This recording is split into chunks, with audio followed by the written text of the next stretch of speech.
Nope, not yet. Hey, True Believers, Eglantine here. We're going to be judging some covers tonight, and it's going. It's going. We did the Bronze Age. We actually did 1970s for Marvel and DC last month. This month, we're going to be doing the 60s. Well, it's Silver Age. So it's basically, what, 1956 to 1971.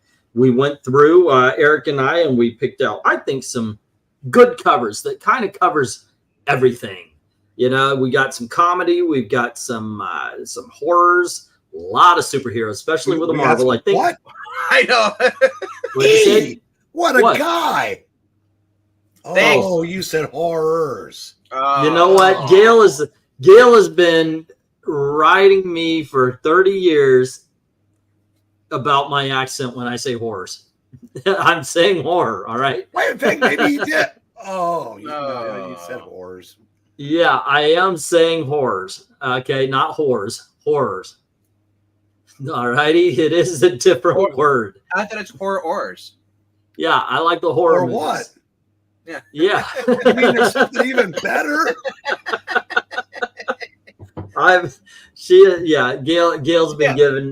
Gail's been busting my balls over the fact that I say horror. Weird, I guess. I didn't know that. All righty. But yeah, it's there you go. Anyway, we have horror, we have superheroes, all sorts of stuff. I think we kind of lean a little bit heavier into the horrors with DC though. But that being said, hey, hello to everybody in the chat. Dark Admiral Dan. So it's 9:30 Central. I take it. I always miss the beginning. No, Maranya's right. I put in 10:30 EST. Some people think that means Eastern. That actually means Eglantine Standard. But there you go, gang. Let's get this thing going. All righty. And of course, the panel. We got Eric, back issue Breen. Say hello. Hello. And we have RDV. And Eric, you're up first. We're going, by the way, they're not necessarily the best. Maybe you have a better one. That's fine. Put it in the comments below. So maybe we'll include it next time. But I think we've gathered a whole bunch of really good comic book covers, some iconic ones. Eric, you start us off here tonight. Wait, I gotta say something. Eric, did you notice he told you to speak, but not me? I am actually surprised you noticed, and I do apologize there. All righty, Eric. I didn't even know I did that. you're like, Eric, say hello, and it's like VENKMAN just VENKMAN, shut the f up. Yes, okay. All righty, Eric. There we go. Amazing Spider-Man number 33. Let's talk about this one. Let's put the go in there for them as well. Oh, I'll throw the go in there. Okay. Start whatever. What to rank this? 1, 2. Wrong stream. Of course, this is a 10. This may be one of the top 5 most iconic covers in Marvel history. All righty. RDV, what do you say? There's been a lot of 10s tonight. Oh, yeah. You know what? This was almost designed for the 10s because we do have a lot of. You should have put Bo Derek in the thumbnail. There you are. next to the word horror.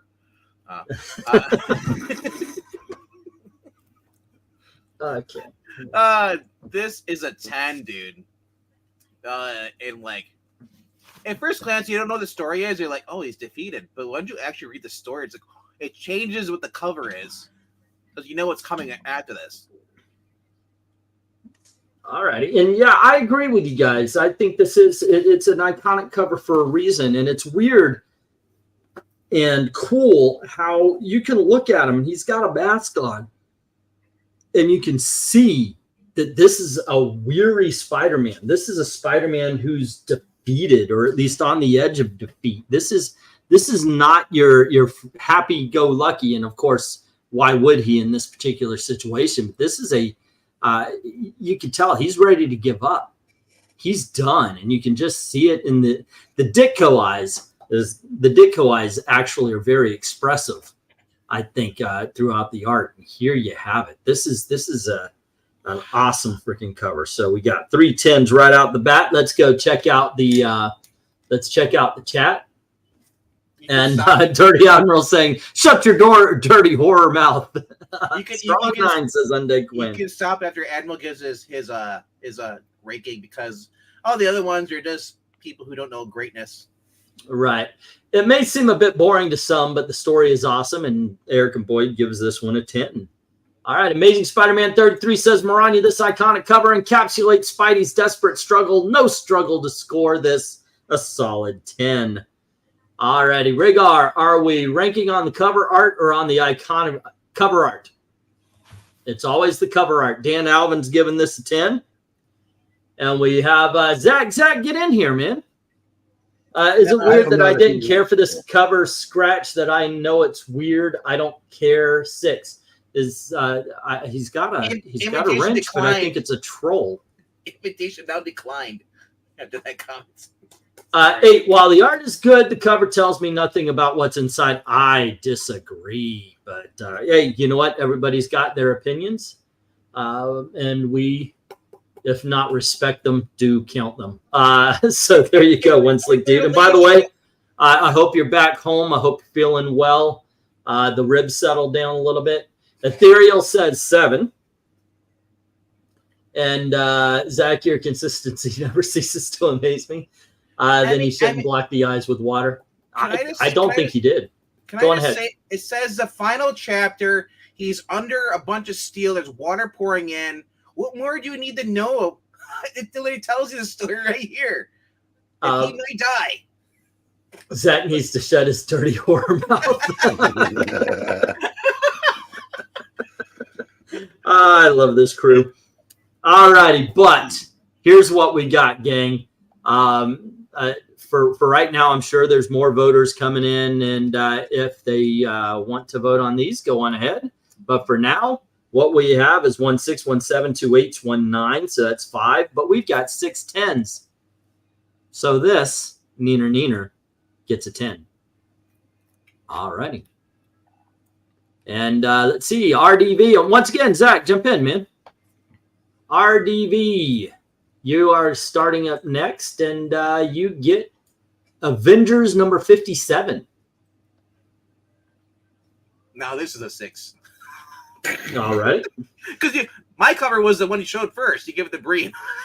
Oh. Yeah, he's the Avengers guy. You're the Spider-Man guy. Yeah.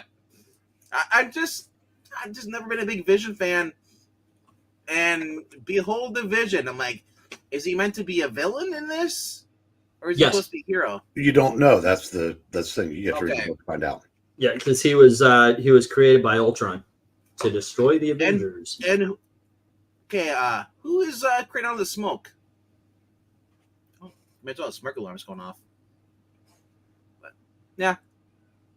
Doesn't do it for you, huh? No, it's a 6 for me. Alrighty, it's a 6. Invokes no reaction or just an average. Eric, what do you say?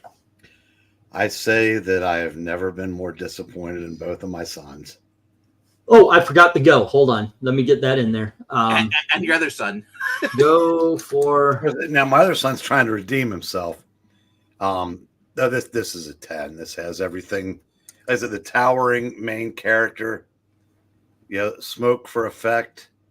All the other tiny little Avengers cowering before the might of the Vision. And like I said, and then, you know, even though it's not, it shouldn't factor into what we're doing, considering what an iconic character the Vision became.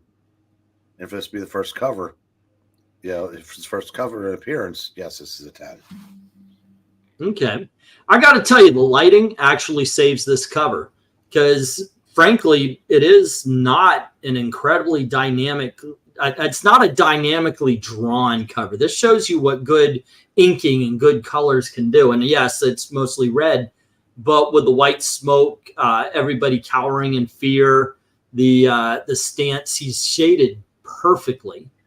I think that's what really does it. I don't think this is a 10, but it gets a 9 from me. I thought it was Mephisto at first. Then I found it's the Vision. I was like, oh. Did the cover you first read say "Behold Mephisto"? It did. Okay, right. Well, that's understandable. Is it Mexican? El Fisto. Okay, so Dark Admiral says 10, another iconic cover. And Eric and Boyd gives it a 9, and Zach gives it a 10. And then we have Undead Quinn giving this an 8. And see, 10, cool way to introduce a new character with him towering over the other characters with it looking like he's rising from the smoke, says One Slick. And then Joe says 10, great cover. Alrighty, and no, he says 9, great cover. Let's see, love the ominous coloring. I agree, the colors make it stand out, says Eric Boyd. And corner box floating heads. And Marani comes in saying Avengers 57, the Vision is shown dramatically on an all red cover. Red equals evil. This gets an avenging 10. All righty, gang. Let me get the and once again, if you guys Dan Alvin came in with a 9. Breen, it's like that wrestling. They build up the new guy, and then within like a month, no one cares. Except for he's stood the test of time. He's a sex robot. Okay, so this is what we've got, gang. Let me get the stop in here. All righty. And once again, though, if you haven't voted and you want to vote, feel free. Just put it in. I'll add it to the score. And what we got. Oh, Ethereal just came in right before that with a 7. Okay, this changes things a little bit. So what we have is we have 1 6. We've got 5 10s. So we have 1 6, 1 7, 1 8, and 2 of the 9s, taking out those 10s, and 2 9s are left. And that's where the first appearance of the Vision is going. It's going to go in awesome. And for those of you who are new, you're listening in, you're like, wow, I would love to grade these, but I have no idea what the grades mean. Well, 10 is super awesome. 9 is awesome. 8 is very good. 7 is good. 6 is average. 5 is meh. And by that, we mean there's no emotion towards it whatsoever. 4 is bad. 3 very bad. 2 is horrible. And 1 is god awful. All righty. And with that, I was going to say, if they're just tuning in, they're like, wow, Comic Core math. Exactly. And with that, now I got to tell you, I struggled over this next one here. It's going to be a Captain America cover, and since we're doing Steranko later, and all the great, does he know? Oh no, he never knows. I put roofies in his coffee. Allegedly. I hope. Oh, is that a crime? I'm sorry. Because when I do it to women, I hear no complaints. So, all righty, gang. We're God damn it. Yeah. Are we sponsored by Jello Pudding Pops tonight? Pudding. No wonder every sponsor that stepped up stepped back. All righty. So there you go. I figured we'll do this one, and the other covers will show up on Steranko Day. But Captain America 110. You got Bucky running the away, and for good reason. It's almost like they happened upon the Incredible Hulk, and he's just chasing Bucky through a castle wall. Captain America's dropping in his drawer. That's I believe that's Rick. Yeah. Okay. Oh yeah. Okay. Well, point being, he's playing Bucky. But still, the point is this is a very dynamic cover. I love the yellow just shooting out of the Incredible Hulk and all the lines kind of coming in on him, so you know that's where the focus should be. The fact that most of his face is shaded out except for the eyes, the teeth, and such, it's done really well. This is a 10 from me. How about you, Eric? Well, first I'd like to say, Venkman, that might have been the best joke you've ever had. Which one? About the math. Oh. and I'm sorry that he either didn't hear it or doesn't have a sense of humor. No, I heard it. But well, then you have no sense of humor, sir.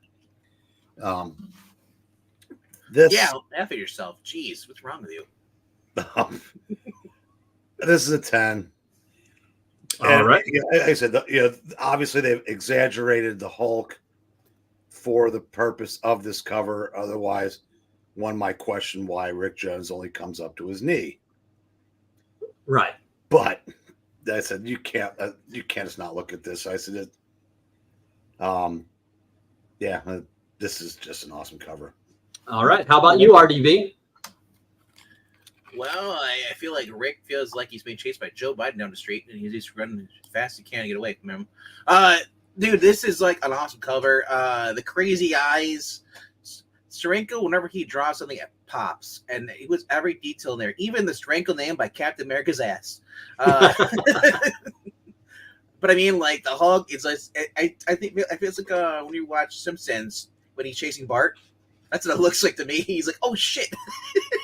Ate the last cupcake, hostess cupcake. Now the Hulk's pissed. Yeah, and I agree with Eric about the fact that they did over exaggerate the Hulk. So it's not about the major details. It's about the emotion. It's about the fear that the Incredible rage. Yeah, he's gonna grab him with his pixel fingers. This is all right. Yeah, this is going to be a 10 fest tonight, gang. There are some covers that are going to come up that aren't as iconic but are just as cool. I'm wondering how they'll do. Right now, we go to the chat, and Dark Admiral is claiming that I am the Bill Cosby of comics. Thank you. Erica Boyd says 9. Joe says 9, and Undead Quinn says 8. Oh boy, I feel sleepy. And then we have Dark. I'll be right over. Dark Admiral says 9. Zach says 9, and Rhaegar says 9. Well, have a good night, everyone. No, Diddy. I'm leaving before the authorities arrive. Oh shit! Where did I say 8, 9, and 9? Okay. Captain America 110 says Maranya, big beefy Hulk chasing Bucky. Captain America heroic pose about to face Hulk. Coloring and details work well together. Very cinematic as Steranko is. Score a patriotic 10. Oh yeah, and Zach had an 8 out of 9. That was Rhaegar. Oh well, yeah, it was the 989 thing that I was going for a second. Let's see. One slick dude says 10. This cover screams and ass whooping is coming. One of Steranko's best covers. You know why? You guys know why Zach rated this real so low, right? There's no Flash on the cover. I was going to say because he realized he had taste for a moment and then went, get off me. Ethereal says 9. Dan Alvin says 10. And Zach said 8, not 9. Yes, I made a mistake calling it out, not writing it down. Okay, so Ethereal said 9. And Dan said 10. All righty. And there we go. All righty. And let me get this in here. Yeah, we've got to stop. And here's what we got. We got 2 8s. We've got 5 9s and 6 10s.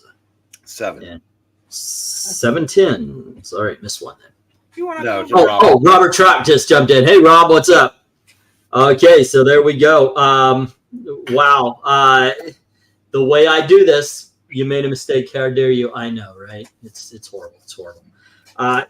How we do things, we've got 2 8s. We got 5 9s. We've got 7 10s. It's a 9. All right. Way to go, Zach. Yeah, Zach. All righty. Yeah, once again, jump in, man. All righty.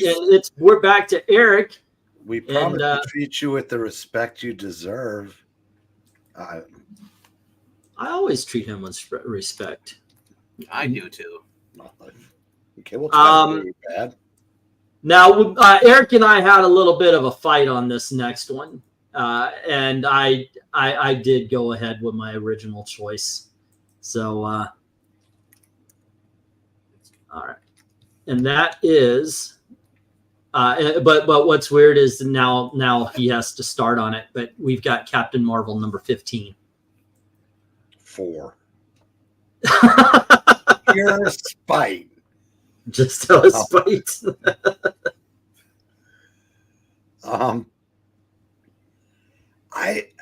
And also I'm going to give this a 9. The only reason why I'm not giving it a 10, it's a dynamic cover. It's the real cool, like, whatever Whirlpool thing. If this is your first exposure to Captain Marvel, you're not really getting a good idea what he is or what he looks like, because it's just one color. Now, I think you'd make the same argument about the Vision, but I just think that was a little bit more dynamic. But okay. Yeah, this is a 9. All right. And how about you, RDV? As far as not being able to know what he looks like and stuff, because yeah, you wouldn't know that he's supposed to be green and white or something like he normally is costume. And coming in this Captain, like this doesn't even look like Captain Marvel that I'm used to. I mean, where's the boobs? Where's the blonde hair? Where's This one's better. It's a dude, bro. Wait, they're both dudes. Right. This one originally was a dude. The other one, he's a dude, she's a dude, we're all dudes. No, I'm gonna give it a little lower though. I'm gonna give it an 8. Because it's just like swirling whatever those are, and the city's going to be destroyed, and he is so far away. Like that city's that's toast. Okay. I disagree. Obviously, when I saw this, I thought, wow, this is really cool. This is dynamic. Once again, it's the coloring that really kind of makes it pop to me. The red, the blues, the yellow. It just really makes it an eye-catching cover to me. That's why I wanted to include it. I thought it was a lot different than a lot of the stuff we're going to see tonight. And maybe it does well, maybe it doesn't. I see a couple of people saying it doesn't. But it really does speak to me. I just think that's really just a cool ass cover. And yeah, I do like the detail of the city in the background. It's a neat thing for me. So, but you think comic books talk to you? There's something wrong. Oh, they talk to me. They console me. I think my comics are talking to me again. And but I do give this a 9. All right, Robert Troutkow, nope, gave that the other one a 10. Did I not do a go? I thought I did a go for this one. Oh, I never sent it. Yeah, there were a couple before on top. Yeah, I wrote it out, but I never sent it. So yeah, I think everybody already put theirs in. So Rhaegar started us off with a 5. Don't worry about the start. I tell you to not count the rescue judges. So Rhaegar gives it a 5. So. Maybe I really messed up on this one. 6 from Undead Quinn. It's like kindergarten class. They can't wait for a start. They just go, whatever. The pose on this is striking, even if I don't care for the character. And again, the colors are incredible, says Zach. He gets it. He gives it a 9. A 9. Let's see. Eric put the start in. Thank you. A 9 from Dan and a 5 from Rhaegar and an Undead Quinn 6. So we've got a 9, a 5, and a 6. Let's see. 7. Too much red. They should have left his uniform green and white, says One Slick. And then we've got a 5 from Joe and an 8 from Eric and Boyd. All right. Next up, you're thinking Carl Mann versus Venkman and a Dark Admiral Hair 8. Okay. And hello to Austin. Did you put in a score on this? No. Let's see. Dark Admiral Hair gave it an 8. Issue 15. I already know what he looks like, giving this one a 9, says Robert Trott. And then we've got Captain Marvel number 15. The fiery colors imply dire drama along the dynamic pose. Score a marvelous 9. See? Don't always give 10, she says. All righty. I don't think I've ever seen this one before, says Eric. Well, there you go. That's part of the reason we do this. It just makes me feel good when that happens. Oh, did we not already start? Well, 9 again, says Zach. I already got you. And this is a 7 from Austin. Okay. Did you get Ethereal 7? Oh, did I? No. Okay, 7 from Ethereal. All righty. Let's see where this thing stands. Okay, and once again, if you haven't voted, you want to, just put it on in there. It will be added to the score for the video. And we have 3 5s and we have 6 10s. So we have 3 5s, 2 6s, and 3 7s. One of those 7s ends the 10s, but we've got 2 left, but we've got 3 8s. This goes into the 8 column, ladies and gentlemen. The lowest score yet, and it's still very good. All righty, and next up, RDV. Another one probably Eric would have preferred is Daredevil number 54. All righty. What do you think? It's great to know that they have morphs for his appearance, posing as Daredevil as a ghost with those eyes, and because he can barely see his horns on there at first. It just looks like you get Morph's face from the X-Men. And is that who's supposed to be the skull up there? I'm just curious about that. Mr. Fear. Oh, it's Mr. Fear. Okay. Oh, okay. I thought it was Skeletor on a bad day. Well, it actually says it started with Fear. Alrighty. I love the creepiness to it. I love its graveyard. Died 1969. Damn. I'll give it a 10.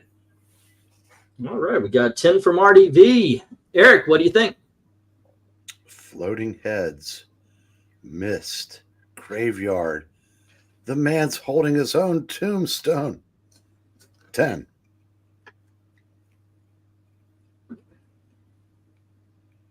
Got 10 from Eric. Okay, so here's the thing. I went through all of the Daredevil covers from the very first one all the way up to 1971, and I was thinking, I know the ones that speak to me. I know the ones that make me go, wow. Buy me. But what do I think will just be one of these covers that just kind of grabs all the elements? And this is what popped out. That and there was like the Captain America versus Daredevil one and such, but I love the etherealness of Daredevil on here. The floating heads are your thing, and that's cool, but the mist, the ghost-like Daredevil, the lighting, the whole the fact that they let that entire scene be lit by that lantern right there, it's a master class of how to use blacks and whites to make it a very dynamic cover. An ebony and ivory of sorts. Paul McCartney and Michael Jackson cover of Daredevil. That's what this is. All right. And it gets a 10. All righty. Let's see what everybody else says, though. Eric and Boyd says 7, and Undead Quinn says 8. They are not as enamored of it as I was. All righty. It's Smellator, says Rhaegar. 9 from a Dark Admiral Marcher, and Joe says 7. Man, look at that low score from Zach over there. Ugh. Let's see. 7 from Dan Alvin, Floaty Head, so it gets a 10, says Rhaegar. Dark Spooky Graveyard. So we've got a 7 and a 10. Robert gives it a 9. It's creepy, but not all that well drawn, says Ethereal, and it gets a 7. So we've got a 9 and a 7. Alrighty. This is a 9. I freaking love this, says Austin. And alrighty, let's get that 9 in there. And Maranya says Daredevil 54, dynamic and atmospheric cover reminiscent of Tomb of Dracula, with an A. This sells the book. How Does Daredevil Die? Score a fearful 10. 7, Daredevil's costume is too white. I didn't think anybody or anything could be too white for you there, Zach. Zing. Also gives the impression Spidey and Daredevil are closer than Foggy or Karen. That's Foggy by his knee right there, and that's Karen on the cover. Yeah, but Spider-Man's front, in the front rather than in the back. Yeah. All right, so that's a 7 from Zach, and Zach must have had long COVID because his taste still hasn't come back. Exactly, not drawn well enough for me, though thematically it's great. The composition is also excellent. And One Slick says 8. Something's off with the Ghost of Daredevil and the mist. A ghost basically is like a mist, so the areas where the mist is there should be no detail. Good point. All right, but he gives this an 8. And this is what we got. And once again, just because I'm putting up stop, if you haven't voted yet, don't feel like you can't. Everybody's welcome. Alrighty, and what we have here is we've got 4 7s fighting against those 5 10s, but the 3 8s helped to take out one of those 10s and 2 of the 9s, but there is still 1 9 left, and therefore this is where it scores. Bum bum bum. Alrighty, and let's see. It is my turn again to start this off. Let me get the Oh, okay. This one's pretty good. This one, and I'm always singing the praises of this cover. It's just about my favorite Fantastic Four cover. All righty, and that is Fantastic Four number 49. All righty, we've got the. I was just gonna say it's like Galactus, because that's the only I can think of that you'd like the most out of Fantastic Four. Oh, I love this cover. Yeah, we've got the. There's a lot of great Fantastic Four covers. Don't get me wrong, but this has always been the tip. We've got Jack Kirby's Crackle. We've got the Fantastic Four Runaway from just his blast, which is destroying the Earth behind them. It is just a great freaking. The colors on it are dynamic.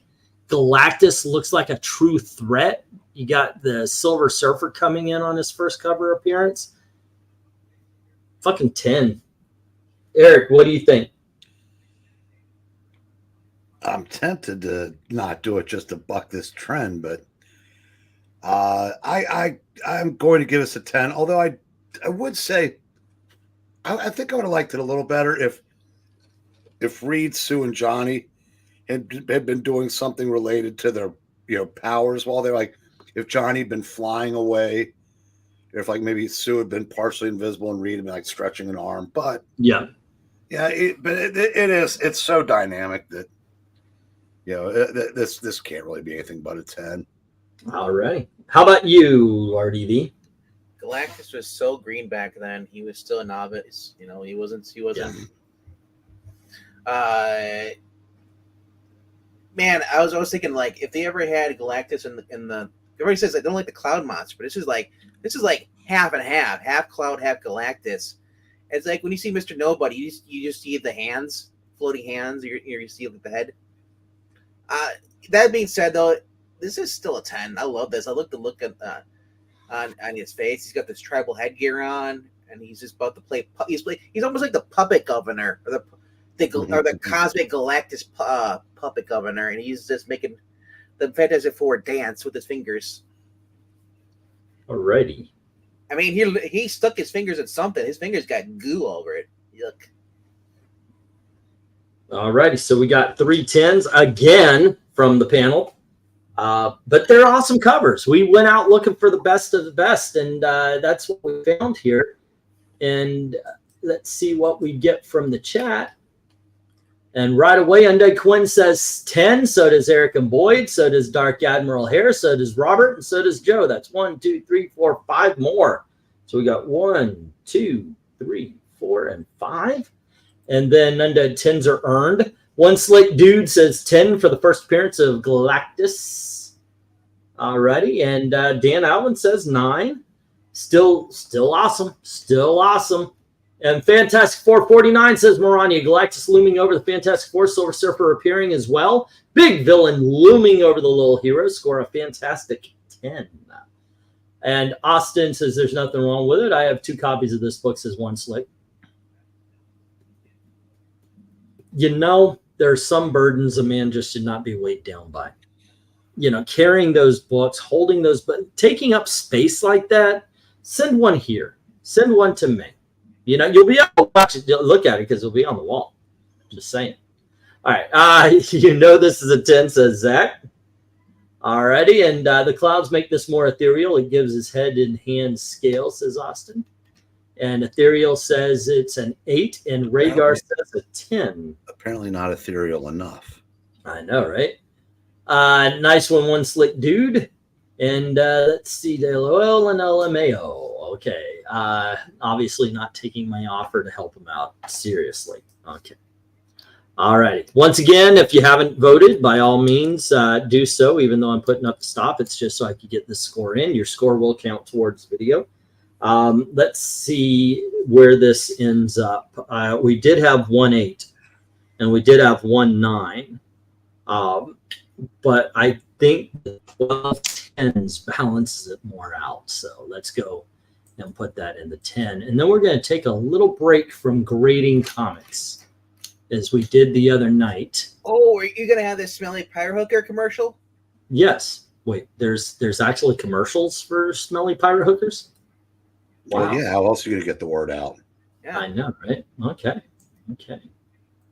All right. So, what is even though we're basically at the end of the third season here already, it's just part of the show here now. What's next? Should we do a theme? Should we do an artist? We've already got Steranko in there. Should we do a year? We've got 1950 already in there. But Eric, What? do you have a title that you would like to take a look at? Yeah,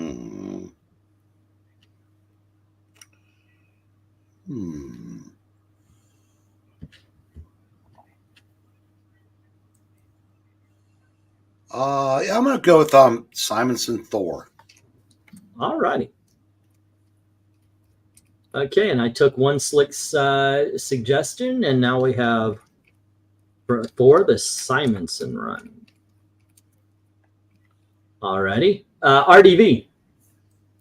Characters being jerks on covers. They can be super dickery or anything else from Batman, World's Finest, all that stuff. So. The Grand Superior's quitting. I want to see them being jerks. Okay. And what?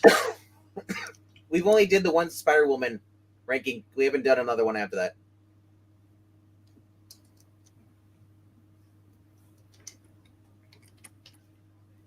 Sabrina covers. You mean like the Teenage Witch in Bigfoot? I'm sure that is.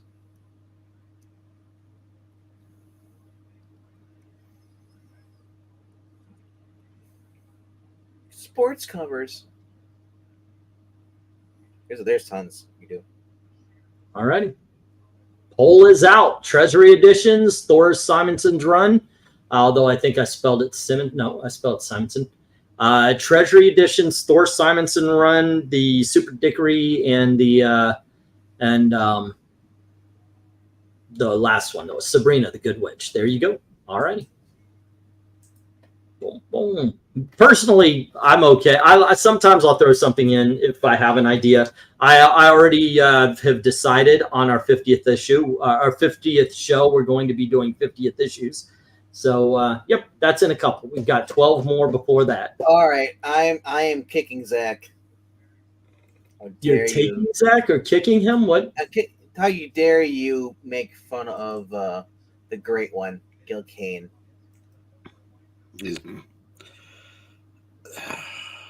Well, we still have to, at some point, I guess, do some Gil Kane covers, right? I mean, just saying. Wow, there's the knife right into your heart, Breen. He's just twisting it.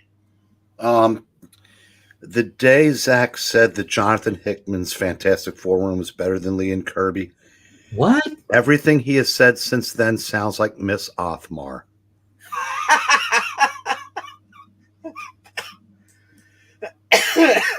No, it really does. It's just womp womp womp womp womp. No, I'm saying no. See, I've spoken to Zach. Zach can complete sentences, so he can't be stupid enough to believe that.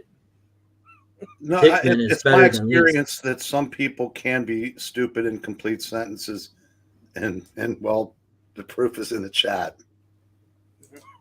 Okay. Well, anyway, that being said, once again, this does go to the 10s. So where's my torches image? Cue the angry villagers. Oh, for some reason it stopped sharing. So let me share this out again, and we'll. There we go. And let's get to the. Oh, did I already put it there? I did. Okay. All righty. Let's see. I did the last one, so that means Eric, it is your turn again, and you have Marvel Tales, issue number 147.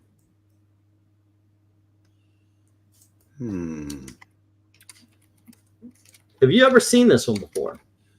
No, I have not. That's cool. I like that. It's something new for you to check out. Does this one speak to you? Does this speak to you? Yes, it says Zach has no taste. All right. Nah, I'm just kidding. Zach Perez is better than Kane, but yeah, I said I'm just Kane's my favorite artist though. I'll cut home. No, Perez is objectively better than Kane. But stylistically, I've always liked Kane better. I'm going to give this a 10. Yeah, I wish you could see all four of the. Maybe he only has 3 fingers. Who knows?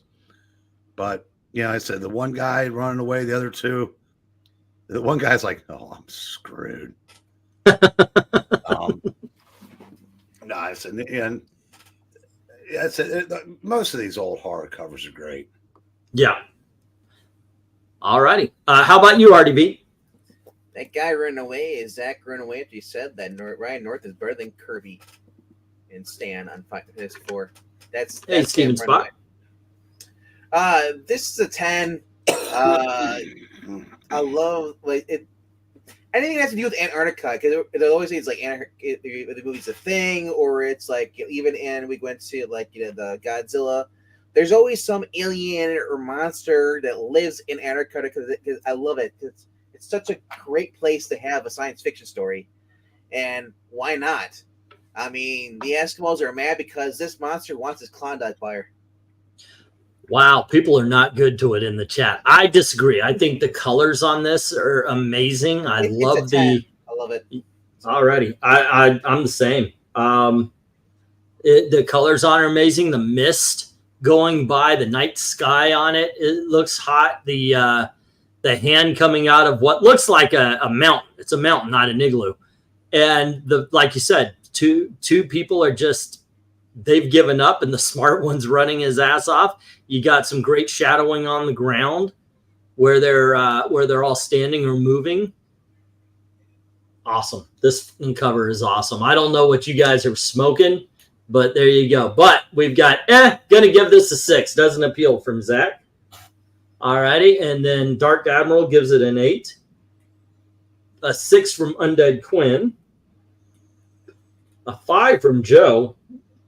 And then we've got the guy on the left is like, praise the glorious hand. The Inuit didn't do it. Steven Spot gives this an 8. And we have a 5 from Ethereal Dragon. Actually, the guy on the left going, hello. And then once dude says a 10. Good action cover. Arctic scene with a giant hand coming out of the ice definitely makes me want to read this. See. Eric and Boyd, what was your score? Let's see here. It was 6. 5 or 6, yeah. Yeah. Alrighty, Marvel Tales 147. Danger implied with a huge hand and the figures running in and in peril. Color used to highlight the focus of the cover. Score a frozen 10.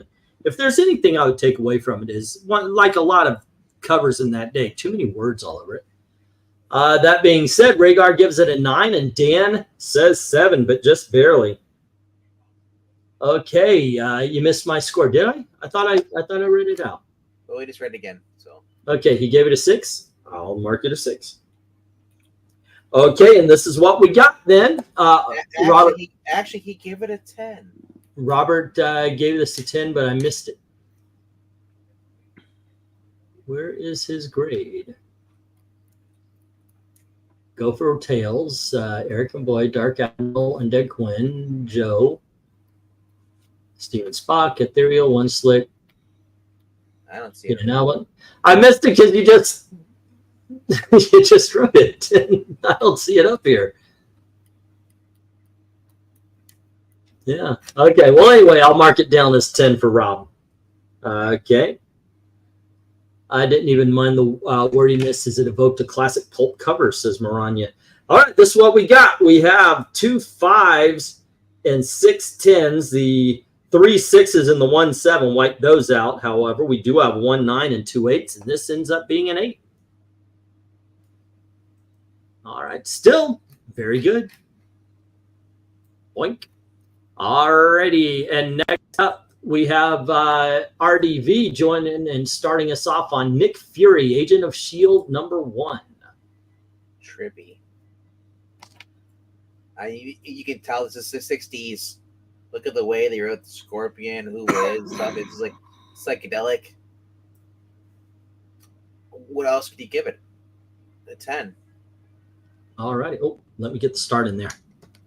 Nick Fury. Don't worry, I'll go without you. Yeah, but let's try to do a little professionalism. Okay, how about you, Eric? 10. 10. 2 10s. That block in the middle is tripping me out. Who is Scorpio, or is it the Illusion. light? Yeah. Yeah.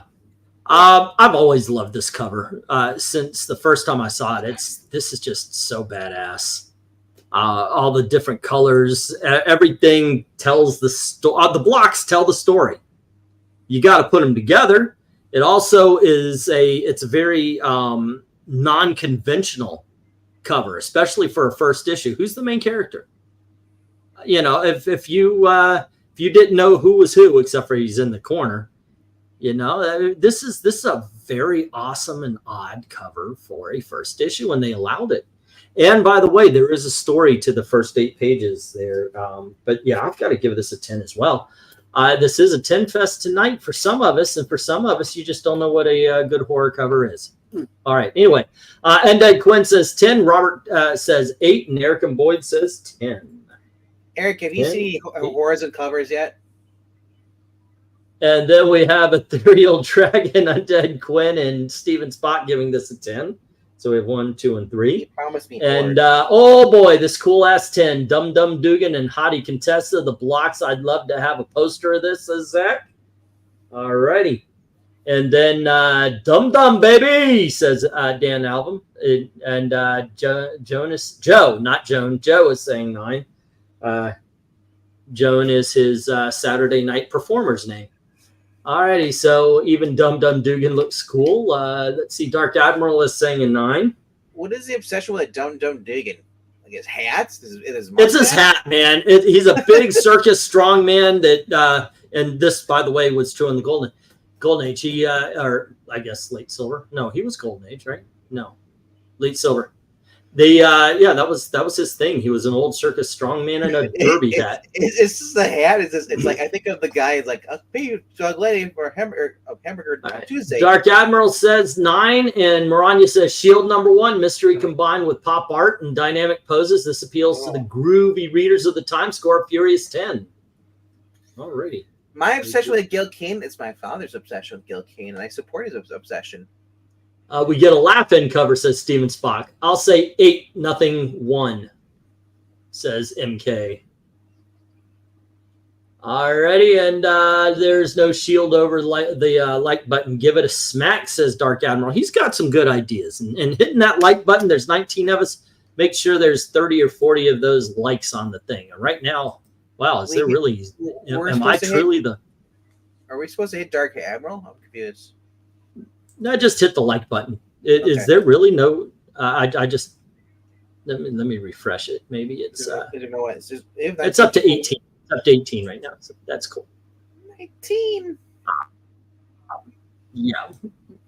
So long as we're liking the video, that's what we really want. Zach, I made you. Alrighty, did we get it? Let's see. 10 amazing psychedelic cover always catches my eye, says one slicking down. That one says 10. Don't forget about the poll. What's your obsession with Gil Kane? Let people like what they like. It's the hat. I meant to say nice skull. Nothing won. Laughing, yes, needs a little Goldie Hawn. Everything does. Even now. All right. Okay, so... And once again, yeah, don't forget to vote in the poll for what is next. Vote for Superhero Dickory. And let's see what we got going on here. Let me get the stop up. I think Treasure. But if you still need to vote, feel free to do that. Okay, and let's see what we got here. What we got here is 2 8s, 3 9s, and 1, 2, 3, 4, 5, 12 10s, right? 1, 2, 3, 4, 5, 6, 7, 8, 9, 10, 11, 12. Yep, 12 10s. So this is going in the 10 column too. All righty. Zoinks and away. All righty. And that was RDV, right? Yep, so it's me. And I got the Rawhide Kid. Hey. Hey, it's the Rawhide Kid. I'm going through the crevice on my horse. All right, so what we see here is a bunch of, we have a bunch of cowboys waiting to ambush Rawhide Kid. Alone and unafraid, the kid faces the guns of Jesse James. It's the kid, start shooting. He's saying, I know they've spotted me, but there's no turning back now. Alrighty, and what we you know, it's I like the fact that you know, you got the gray rocks, but that just serves to let the cowboys stand out a little bit more. It just tells the story, doesn't it? I'm gonna give this one an 8 though. I think it's very good.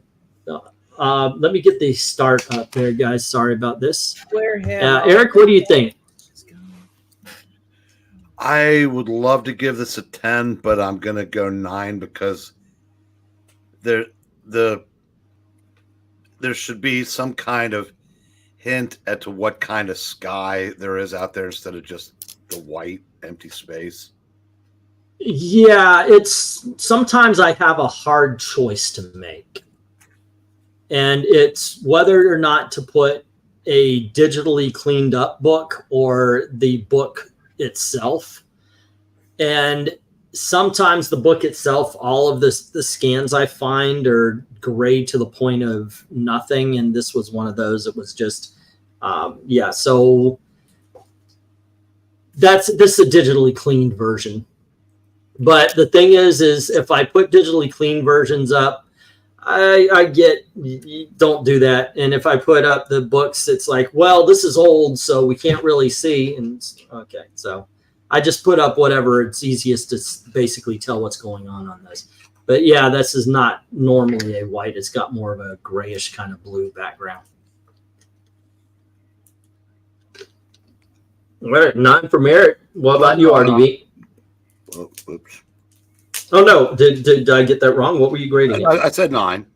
Okay. All righty, RDV.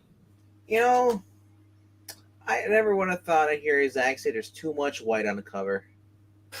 I cannot win this particular battle, so I try not to fight it. Okay, Comic Vine, Rawhide Kid. I'll get it. Going ahead. What do you think? I mean, it is. When you point out the background, it's like it's Crisis behind them. They're both probably wiped out anyway. Yeah, like once, like say, like a sunset or something. But I just looked at a different scan with the gray. It's just it's basically blank. I said. Well, actually, you know what? You know what? I was wrong on this one. This is if I put up the original cover, it looks like this, but old and blurry. Yeah. Yeah, so really, even in the original, it is it's just a pure white background. Yeah, you're right. Okay, there you go. Yeah, I'm gonna give it an 8. An 8, alrighty. And I'm gonna agree with the 8. I think it's a very good cover. I don't think it's a great cover. I think it is a very good Western cover. You do tell the story. He's in trouble. I would have liked to have seen a little bit more of that, like if they were in the middle of the gun battle and he was trying, you see him shooting, I think that'd be a little bit better, but I'm gonna go with the 8. All righty. And let's see what we got going on here. He didn't make it. 8, says Steven Spock. Oh wait, hold on. We've got boom. Not a bad cover. I like the imagination perspective, but it loses points for the blank background, says Zach. That's a 7. Robert says 10. Alrighty. Getting those that started before. He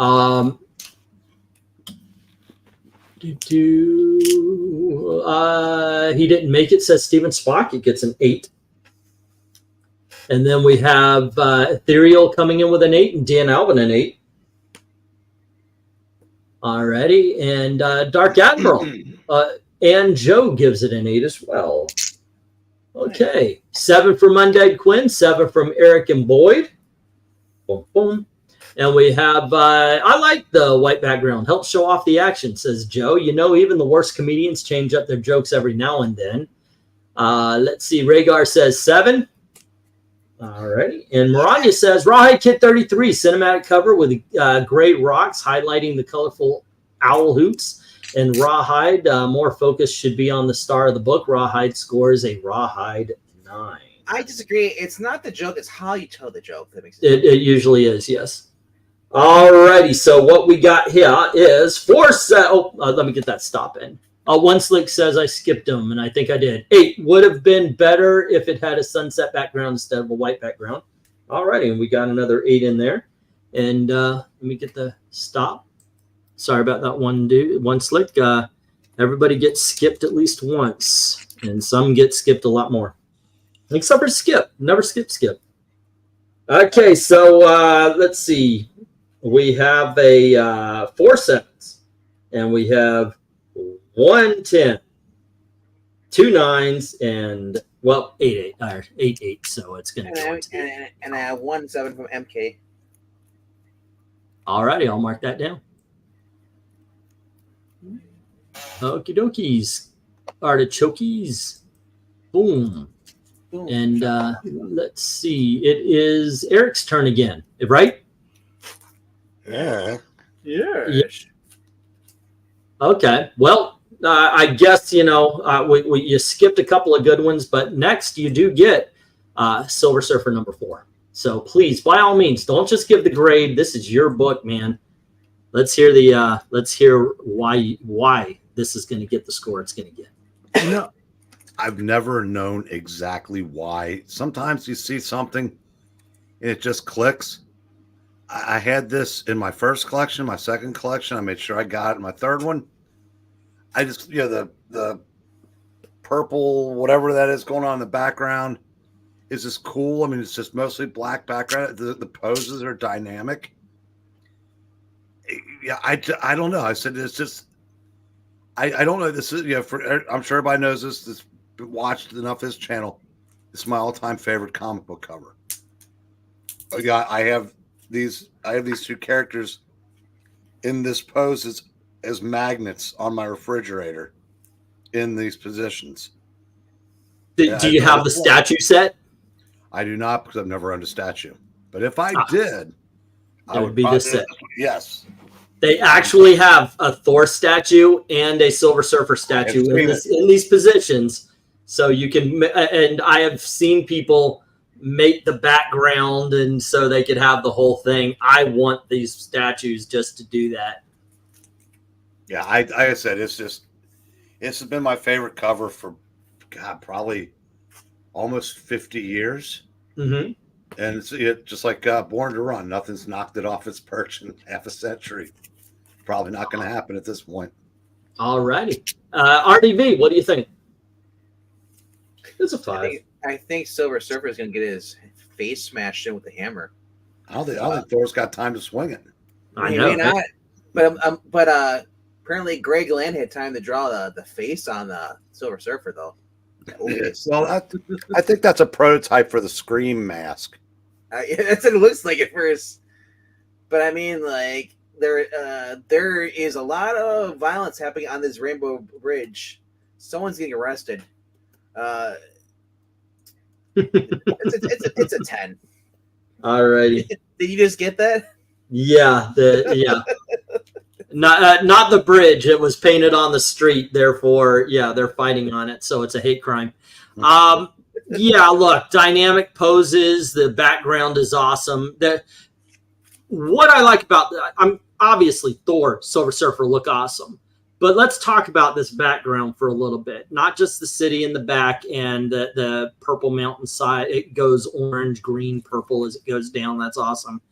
But there is just enough in the background to make it that much more dynamic. There's not too much. If there was too much, I don't think this would work, because truly the focus should be on the action that's going on.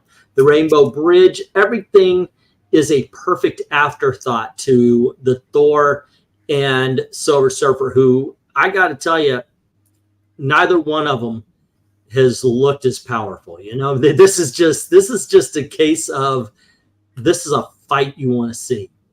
It is absolutely the setup. You know, I mean, this is everything. Everything is done perfectly on this cover. There's just just the right amount of everything. Both characters are equally as big. It's pure awesomeness. Obviously a 10. All right, let's see what let's see what's going on. We've got Undead Quinn giving this a 10, and so does Ethereal Dragon. Alrighty, and next up we've got One Slick Dude saying 10, best cover of all time. Enough said, says One Slick. Okay. And 10 for all the right reasons, says Eric and Boyd. And 10 action and color, says Steven Spock. And we have a 10 for action and color. Said, oh, I just read the same one. 10, the book just screams, pick me up, says Dark Admiral. All righty, and then we've got MK. That's a 10 for me. Thor about to get owned. And then we have 10, the action, the poses, the background, the colors. Anyone who says less than the trend is truly a man of three senses or a troll, you know, a contrarian. And that does happen. If you have everybody else swing into one because they love it, it's, oh, this thing, that's a 1. You know, I always laugh at those people. But Zach gives it a 10. All righty. And then we've got a 10 from Joe and Dan Allen. Okay. Agree with Breen, my favorite cover of all time, says Robert. Maranya says, Silver Surfer number 4, background sets the scene with just enough detail and color. Thor ready to whoop Surfer's butt. Thank you. And vice versa. This is a Hammer Time 10, she says. Alrighty, and let's see. Rainbow Bright, this cover simply cannot get enough praise. The logo is even great, and it works as part of the art. And Robert is saying 10 times 10 times 10. Did I not? You know, it would be interesting to see what people individually get the scores without being able to see what other people are scoring it as. All the same. 10 times 10 times 10. Did you get One Slick Dude score? I thought I read it out even, didn't I? I don't know. Yeah, you said you did. So yeah. Best cover of all time. Enough said. Yep. Alrighty. And Rob says it's a 10 as well. And boom. Alrighty. So let me see where this ends up. This is a unanimous vote right here, ladies and gentlemen, with 16 votes. All saying this bitch go. You know what? I'm just going to move it here. So we'll be talking about the others. This is obviously number 1 for the night, I think. I don't think. All right, but there you go, Eric. At least you got your favorite in talking about that one. So and RDV, it's your singing. We're a third of the way to being able to do a cover challenge of perfect 10s. Because yeah, actually, yeah, I think we are. I think we have. How would you do one of those? You wanted one of our greatest hits things. You wanted hits, guys. I said greatest hits. So on one of our greatest hits things, you want to do like a top 10? Only with horrors. Only with the horrors. So the greatest hits on horrors. Yep. Okay, gotcha. All right. Let's see. It's RDV's turn. We went through a whole bunch of these. RDV and I were looking through, and we came up with 3 different. I studied them, Venkman, and I think this one was the best of them. Last time, though, the one I thought was the best, everybody scored poorly. This is Strange Tales. Let me get the start here. But I would word it, if you're going to title it, say it's the greatest horror tits. The greatest hits on horrors. Yeah. Greatest horror tits in comics. Yes. That sounds good. Okay, kids, let me get the start up. And this is start for Strange Tales. I think it was 56, or was it 57? Maybe 56. Okay. Start for Strange Tales. 56. There we go. And let me share it up. And this is the one I chose out of the 3 we picked. Here you go. I just thought this was badass. All right. Man. You start us off. I mean, the first appearance of John Cena in Marvel Comics. Or Waldo. I knew that was coming. Sorry. All brand new Strange Tales. dude. I love even the title font. I love that. The big to small and the small to big stuff. It just contrasts each other. The cityscape, everything.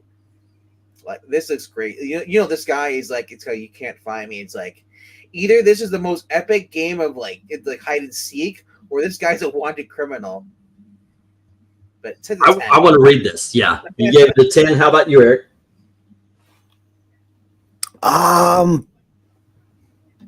I think this is a 10. I guess I'm trying to decide if this is during or after one of those rolling blackouts. Now there's this one. I said this is so eye catching. It's like, okay, what's the big deal? It's, that looks cool with all the lights. Like, oh, there's some kind of human monster in the left hand corner. So yeah, I give us a 10. Yeah, it really is. It tells a story all over. I agree with you guys. What I see in this, I haven't read it. I want to read this tale to find out what it is, but I almost don't, because I think my own imagination might be better, because you've got people, if you look down on the bottom right, you have people coming out like they're searching for him. They're looking for him. But his shadow is looming large over this town, over this neighborhood or whatever.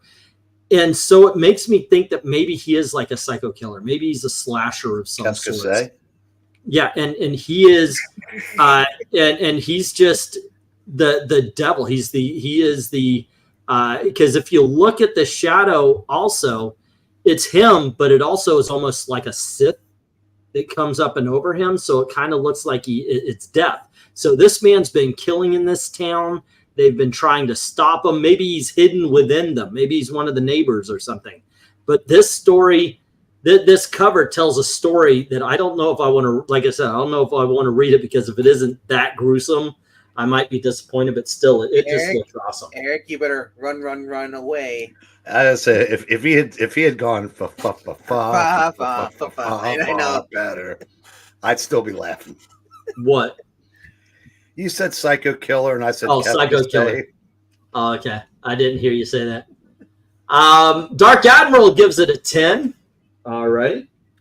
And MK says, just has a cover very similar with Superman flying downward, zapping Batman with Batman wearing his kryptonite suit. You probably know the one, also pretty badass for this one, a 9. All right. Yeah, it's a 52, as Marani pointed out. I was wondering if you're going to notice that. Let's see. Somebody's watching me, says Steven Spock. Say what? 52? Yeah. Oh, did I put up 54? Okay. Yeah. All right. Wrong number. Big deal. Let's see. So we got a 7 from Steven Spock. And let's see. Robert Tech, perspective is cool. Got to give it a 10. All right. And then Joe is saying 8. And we have... let's see, Maranya saying Strange Tales 56, very atmospheric cover. Monochromatic cover sells the unease, especially when it's that weird gray, green-gray with black. Mystery sells the book. Score is a strange 10. All right.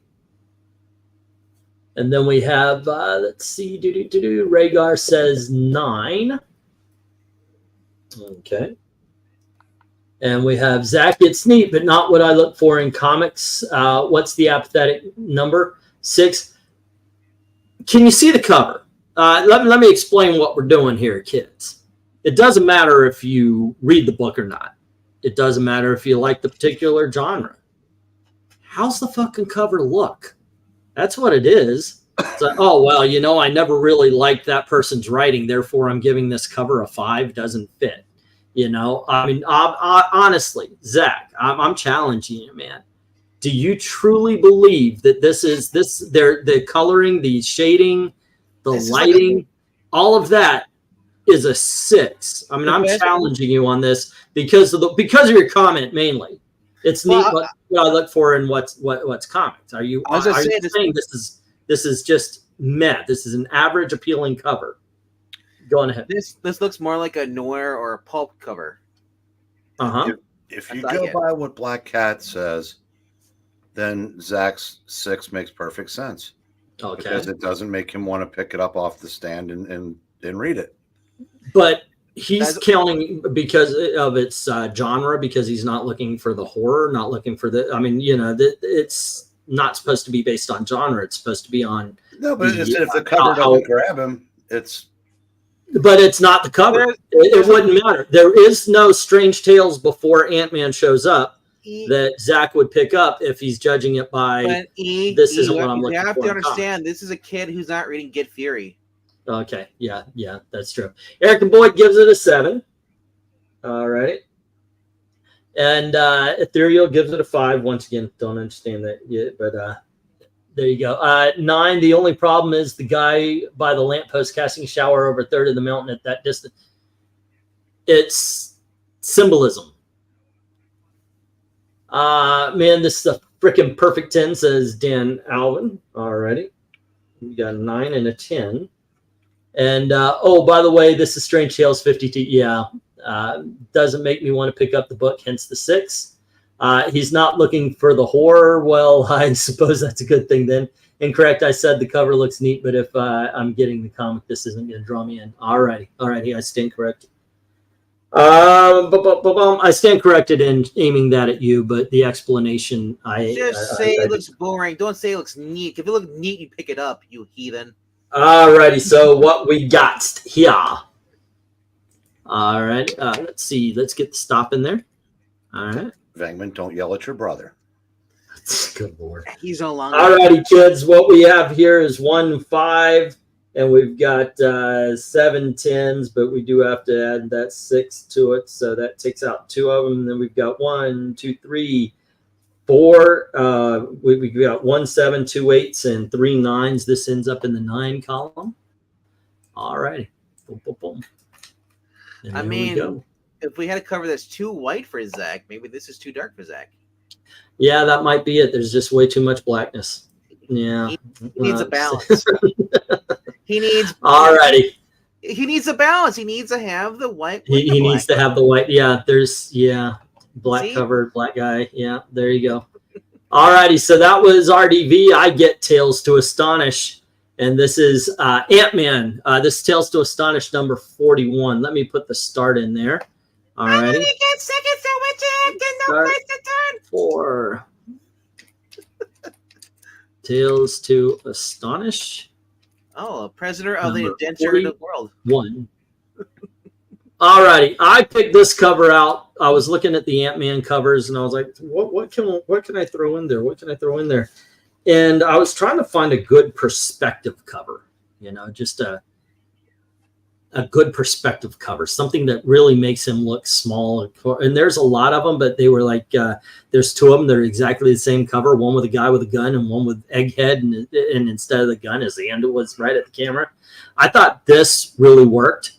And so I got to say, I do like the fact that you really get Ant-Man. He's a small guy in a big world. If he doesn't have his ants around him and such like that, you know, he's in a little bit of trouble. So overall, I've got to say this is a 9. How about you, Eric?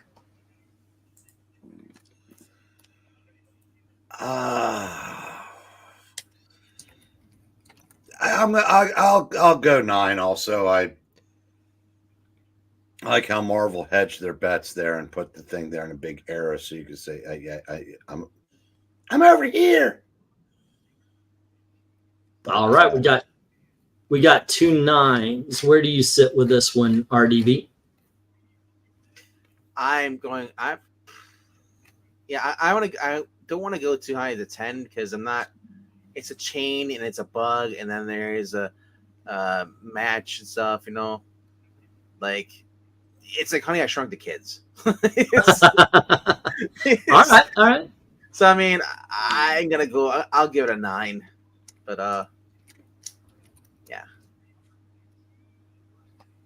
Okay. So we've got 3 9s. I mean, if he was on a Cheerio, that would make it a lot cooler. You know, he's in a bowl of milk. All righty. Let's see. Let me get to the. I was doing a little background stuff here. Hey, what's up, George Garcia?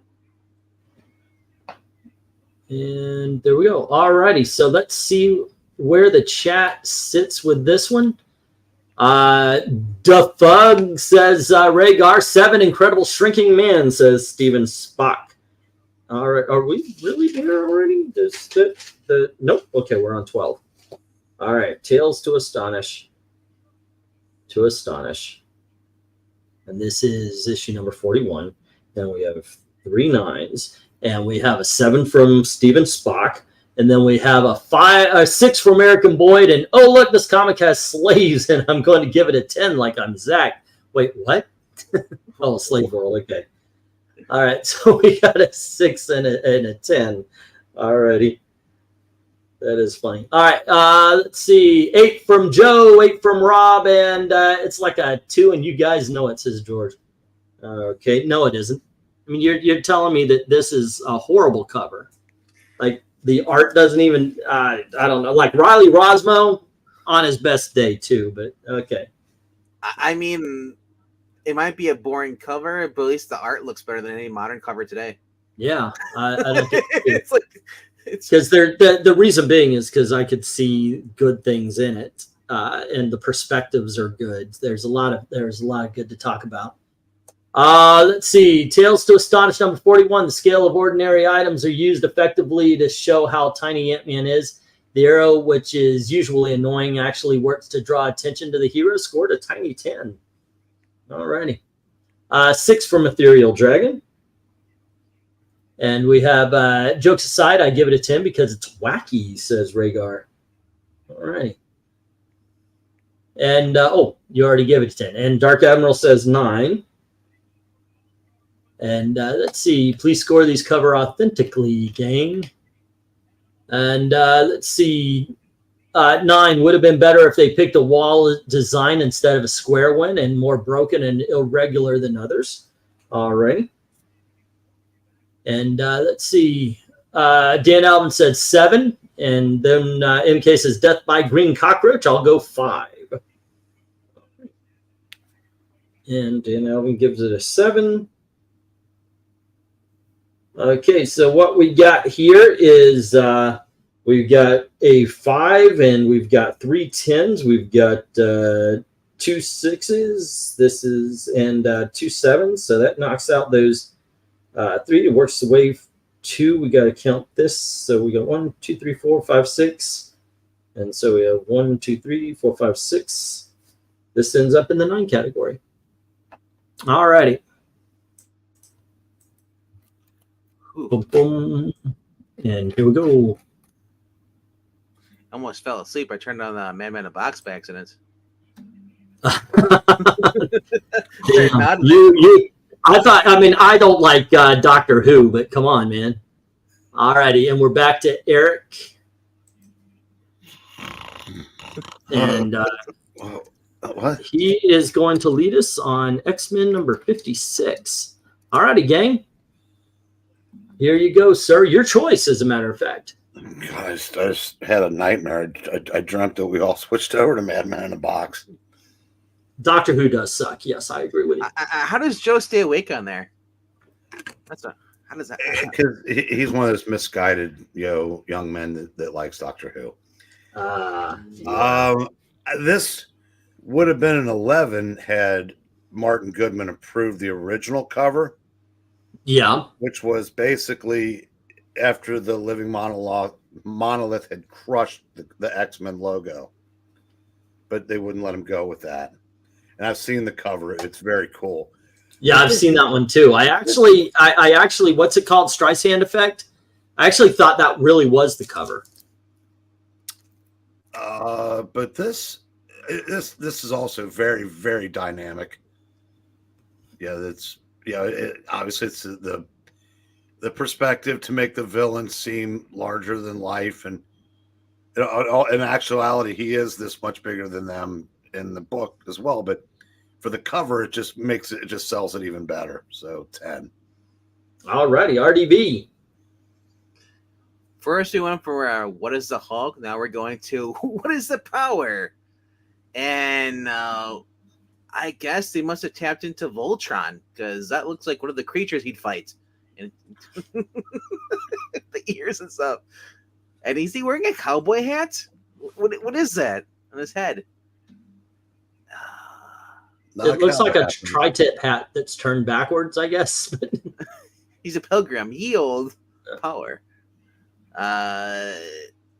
Yeah, give it a 9. All right. Or maybe even an 8. I'll give it an 8. Go 8.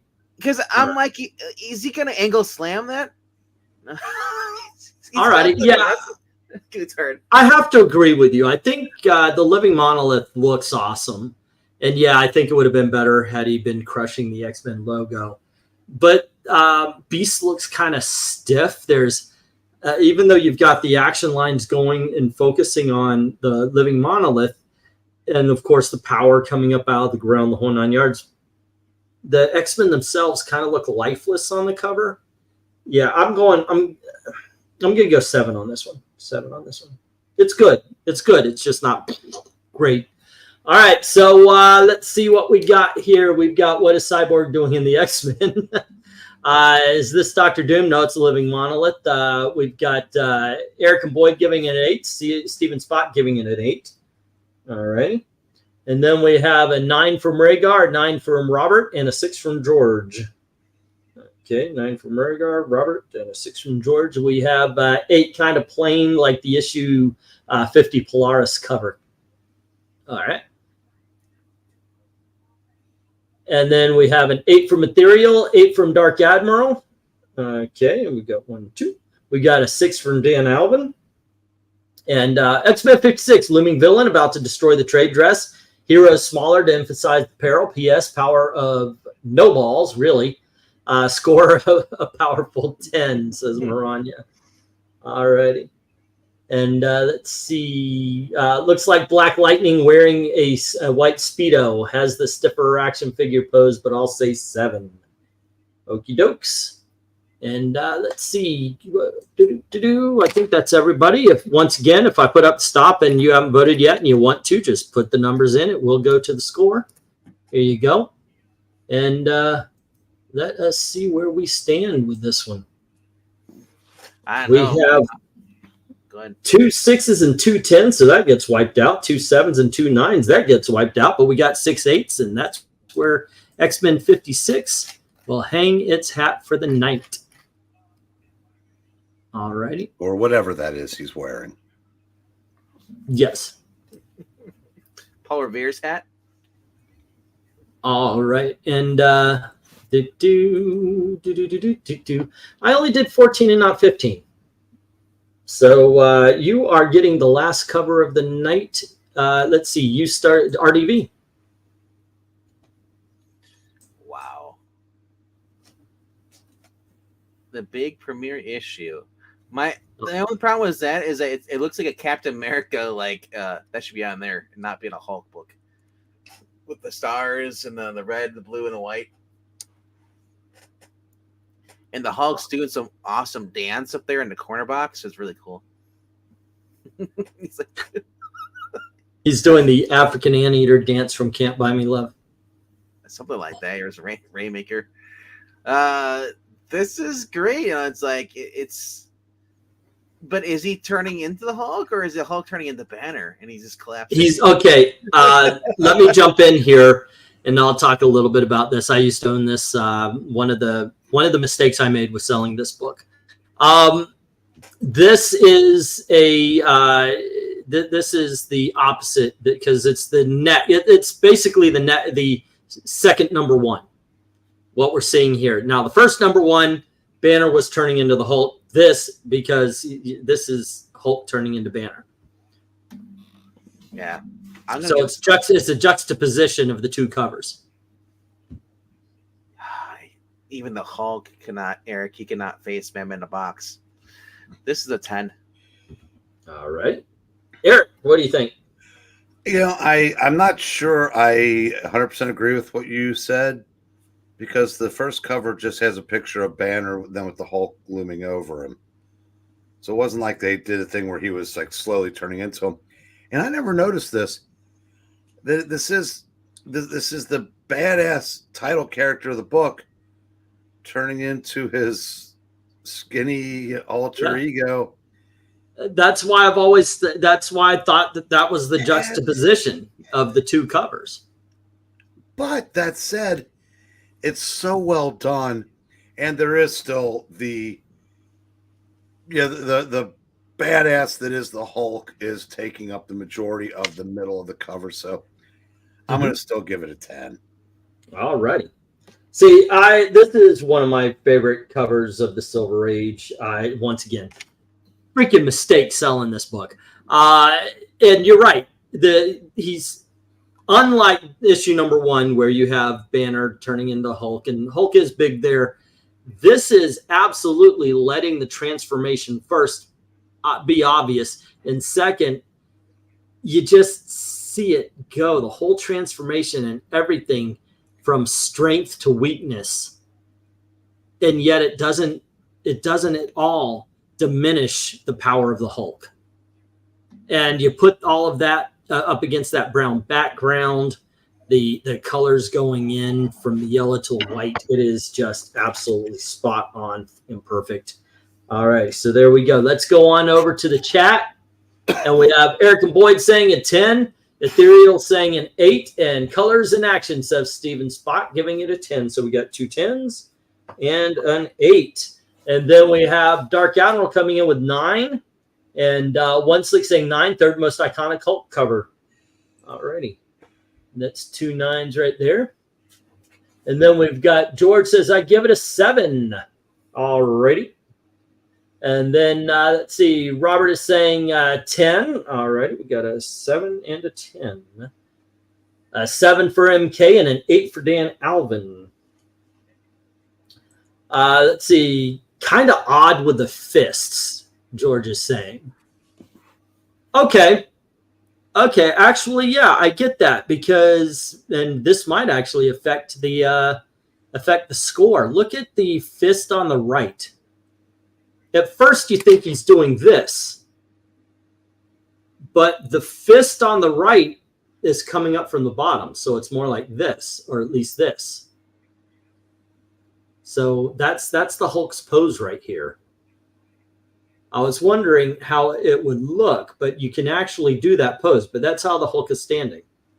I never noticed that, but thanks for pointing that out, George. That's one of those things I love about this show that we've been doing. I love this cover. I had it on my wall for a long fucking time. George, I'd never noticed the awkwardness of the fist. Well, he's getting ready for the kangaroo kick. Yeah. All righty, but there you go. Hulk 102 says, Maranya, looming Hulk, great transformation. Scene shown where the Hulk becomes Banner. This sells the book. Score it a hulking 10. All righty. 9 for Manny. What's up, Manny? How you doing? You coming in at the end of the episodes, feel free. And by the way, I encourage it going over tomorrow or whenever you can get a watch and vote on all of the covers. Put it in the comments. Let's see. And his pants still fit, says Steven Spot. Me and Rogue are going to cook dinner right now, says Manny. 9 from Joe and 10 from Rhaegar. Steamed rat. That sounds good. Hey, Field Rat, that is pretty good. That is pretty good stuff. Right? Yes. No, I'm not kidding. It's pretty good. I mean, to get those giant rats over in Hawaii, you might as well start eating them. Yeah, they are about that big. But the thing is field rats eat fruits and vegetables and such, so it's not like the diseased animal in New York or anything like that. It's in Hawaii. There ain't no disease over there. Sure. Yeah, let's go with that. Just make sure when you travel, you get those fake inoculations.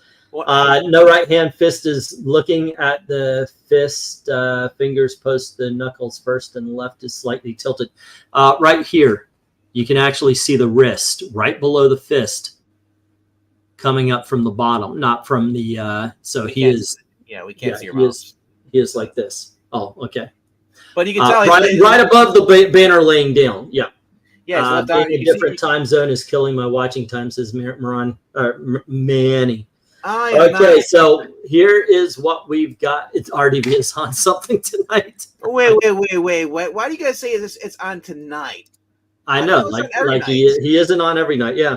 Okay, so this is what we got on the last issue of the evening. Do we leave on a high note? We've got 2 7s. We've got 8 10s. So we've got 2 7s, 2 8s, and 4 9s.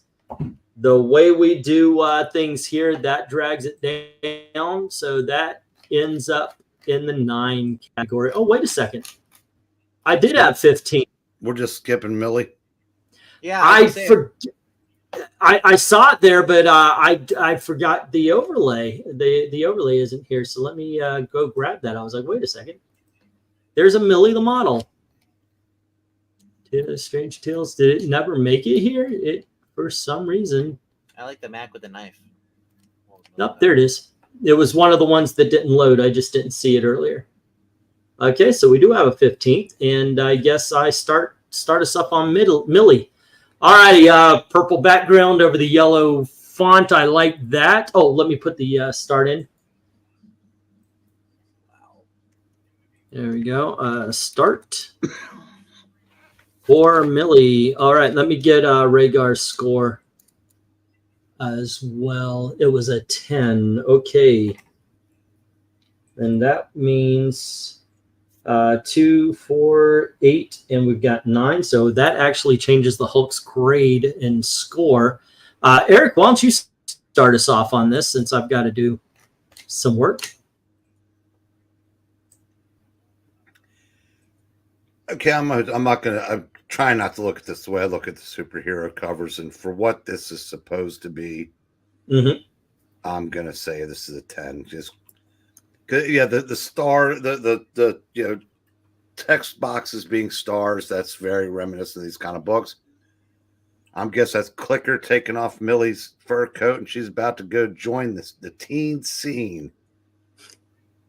So why not? All righty. RDV, what do you think? I think I'm in love, bro. This is a scorching 10. If I could go any higher, I would. Man, good answers. You got the fur mink coat. You got the hot girl in the dress. You got Mary Jane over there in her weird go-go boots. That's probably Patsy. I know. No, I'm saying it'd be more of a Patsy. Man. She's dancing with Archie. I know, but who's the artist for this cover? Oh, I can't read it. It says Golden. Oh, Ogden Whitney? Yeah. Is that, if I'm reading that right? Yeah. So it's something Whitney. Maybe yeah.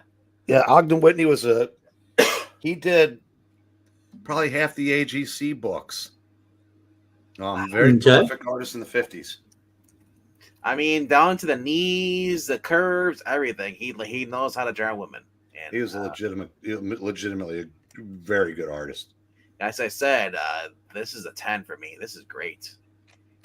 Okay, and this was issue number 152.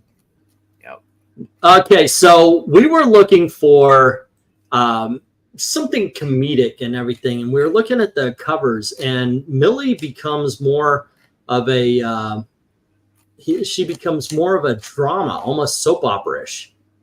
And we were looking through, and there's a lot of decent covers like this. It's almost, and let's see. Well, Ogden Whitney, and we also have artists in here, Gary Frederick and Saul Brodsky's writing it, but it does say Ogden Whitney on the cover.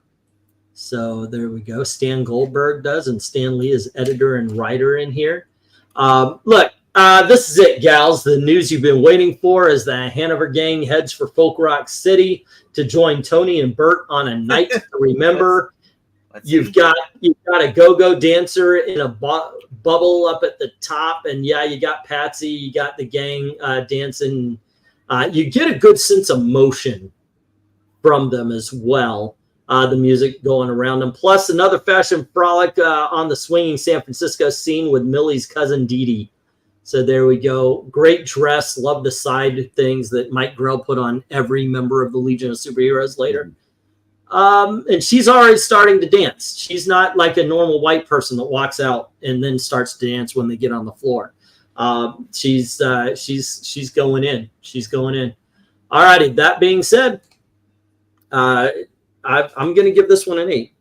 I've seen better Millie covers. This is a good one, but I'm giving this one an 8. It's a very good cover for, like you said, for what it is. Let's see. Pre-Dazzler 10, says Steven Spock. And then we've got, I'll go 8 from MK, 8 from Ethereal Dragon. And we have Rhaegar saying a 10. Alrighty. And we've got George saying kind of odd, but well drawn, 7. Alrighty. And then we have MARANYA 152 cover, or Millie 152 cover for MARANYA.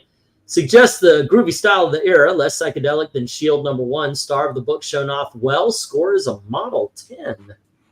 And next up, we have Dan saying it's a 10, and Manny saying it's an 8, as well as Joe. So we've got 1 10 and 2 8s. 152, that's a longer run than anything at Marvel for years. Yeah. And it was a romance, Archie teen, and then romance again. And let's see, Rhaegar, the real question is, does this make Zach want to pick up the comic? That is the question. Hey, where did Zach go? And Robert is giving this a 9. Okay, there we go. Yeah, we lost Zach somewhere during the night. Oh, isn't Hanover a British royal family? I do not know. What were you saying, RDB? I am saying it's a crying shame that we don't have Zach here, because he even said in the comments like, "What would we do without his face?" And I just don't know how we're gonna survive. Well, he is the pretty boy among us. I mean, he is a cat boy. But for for all the jokes, and maybe it does get a little bit much, but for all the jokes, yeah, come on, man. I like Zach, and I like Zach's comments. There's times where I don't even make the jokes. He makes a Zach joke, so no one else can make it. He's like Breen, an evil black captain. He's like, too late, cat. I already made the joke. Yeah, but that's a sign of pain. MK saying Jurassic Park 7 is on, so Zach had to bail. Wow, Jurassic Park has seven movies. Although Zach hasn't seen the part. Wasn't the first 3, and then there was 4 or 5. I thought there were only 6. There is one scene in this new movie, the part 3, where Zach would love. You know what I'm talking about, right? The dinosaur scene. Yeah, the one the pilot gets at. Oh. All righty, so let's see what we actually have here. We have 1 7, we have 6 10s, and we have 5 8s. So this drags it down to the 9s, of which we have 1. All righty, so there we go. Cool. All righty, and there we are, the 15 Marvel comics that we graded. So what is the top 15? Let's start at the bottom here. Eric, what is the worst of these covers, and what is the best of the 8s? Well, I'm going to say the worst is Millie 152, and the best is Millie 152, because that's the only thing I can see. Oh, it didn't. I see what I did. Okay, never mind. Sorry. All right, I was wondering, what the hell are you talking about? Okay, here we go. All right, let's count these things down. Eric, what is the best and the worst of the 8s? I would say the best is, well, for me, the X-Men. And the worst, I guess, would be, the Captain Marvel. I really like all 4 of them, so I really can't. Yeah. All righty, RDV, what would you say? Best for me is Marvel Tales. Worst for me is Rawhide Kid. Okay. You know what? I actually agree with you on the Rawhide Tales. And looking at them, the Rawhide Kid, and jeez. And in all honesty, I'm going to back you up on that Marvel Tales. I think that's a very dynamic cover. But damn, everybody else, the chat just didn't like that. I know what we're dealing with the bottom of the list, so I don't think it'll matter. But there you go. All righty, let's see. Going to the 9s, Eric, best and worst. Best Hulk or Captain America. And worst Tales to Astonish. All righty, here we go. RDV. Worst is Tales of Astonish, and best is Millie the freaking Model. Really? Yeah. Okay. So we have to have a little bit of a tiebreaker, ladies and gentlemen. Millie the Model, Captain America, or Strange Tales. That's my pick for the best. The worst, I got to go with the Tales to Astonish on this one as well. So we've got those. But, okay, what's the best, Vision or Daredevil? Daredevil. Okay, that gets it because I'd vote that too. So that's 2 votes. But yeah, if you guys could break the tie, Millie the Model, Captain America, or Strange Tales, what is your choice for the best? I mean, I like Strange Tales. I like Millie, but like Captain America would be my third choice. You know. Oh, that's a good way to do it, Eric. Yeah. Put them in order. Captain America, Millie, and then Strange Tales. And then I would go Strange Tales, Captain America. So everything got exactly the same amount of points. If you I would say Millie, then Strange Tales, and Captain America. Oh, that changed. Yeah, and I would put that up. So that's got a 1 and a 2. The Captain America didn't get any of the number 1, so this is the way it would go right here. All righty, we got it. Though I did invite, I am kind of curious. What do we get? We've got Take Care, One Slick. Rawhide Kid will back you up on that Marvel Tales. Thank you. As I understand it, 2/3 of the panel were alive when Victoria was queen. RDV isn't that old. Vision, Millie, Cap at 1, Vision at 2, says Rob. Millie's first. Millie wins that one. Right? 1, 2, 1, 2. And then we got 1 vote for of the 9s. How can you not vote Avengers covers? Actually, Vision gets, but yeah, it's in the back. I was talking about the 3 that we had the tie on. But let's move on to the 10s. Wait a minute. Who said I was old? All righty. We're Silver Surfer, number 1 cover of the night. Anybody, any of you guys don't agree? Either one of you? Of course not. It was a perfect 10. All right. So of the last 4, best and worst, and these are or best and least best, because these are all fucking awesome. Wow, looking at these right here. I am going to say Spidey is the state where it is. Okay. What's the worst of them? What is the least of them? I would move Shield to the back. Okay. How about you, Eric? Oh, you can just switch those right back. Okay. So what is the best cover to you that is not the Silver Surfer? The Spider-Man 33, and that because before it was in the order I would have picked: Fantastic Four, Shield, Hulk. Well, unfortunately, I'm not moving him back there, Eric, because I'm looking at these 4 covers together, and in all honesty, this is the one that stands out the most to me. So there we go. All righty, and our 15, we have Rawhide Kid at number 15. We have Rawhide Kid, and that was number 33. Captain Marvel, number 15. Then at number 13, we have X-Men 56. Number 12 is Marvel Tales, issue number 147. Number 11 was Tales to Astonish, and that is issue number something or other, number 41. And then at, what was that, 15, 14, 13, 12, 11, 10 is the Avengers, issue number 57. 9 was Daredevil, number 54. 8 is Captain America, number 110. 7 is Strange Tales, number 156.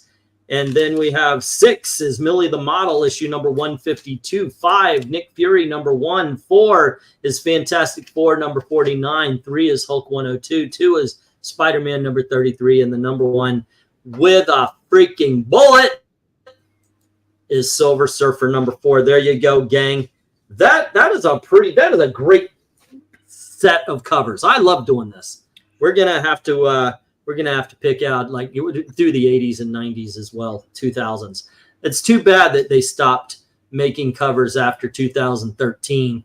and stopped making comics after 2013, because I would like to see what modern day, what classic artists could do with modern day characters. So yeah, that being said, there you go. Let's go to the poll. If you haven't voted on the poll, now's the time to check out what's next. And by that, I mean we're going to put it at the end of the line, because this is what we've got coming up. Tomorrow night at 10:30. Wait, are you here tomorrow, or are you not going to be able to? Tomorrow's Thursday. I'm not here tomorrow. You're not here, so we're not going to do. We'll probably have a hangout stream tomorrow. On Friday, it's Silver Age DC. And then next Sunday, we've got All-Star Comics. And then Golden Age Superman, the year 1950, Vampirella, New Teen Titans, Jim Steranko, and Doctor Strange. And you guys tonight are deciding what's going to be after that. And it is, drum roll, please. Let's go. We have, I haven't seen it because it's blocked off to me while I'm doing this. So here we go. Let's see what it says. It says we had 25 votes. Thank you very much to everybody who participated. Superhero Dickory got 20% along with the Simonson Thor run. 23 went to Sabrina the Good Witch. And it looks like we're finally doing those treasury editions there, Eric. All right. So actually, you got you got the even though that wasn't the one you picked tonight, I think you brought that up a couple of weeks ago, right? I did. Now I have an important question. Go ahead. I saw a thing where Disney is removing a character that's been in the theme parks for 50 years for fear that it will offend alcoholics.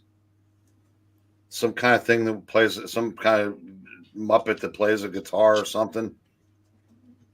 Is there like a character that walks around that's like a drunk? A Muppet character? Well, it's not a Muppet, but it's a Disney. But I mean, it's not. It didn't look like a person, but I mean, it's like. But how politically correct are you when you're worried about offending drunks?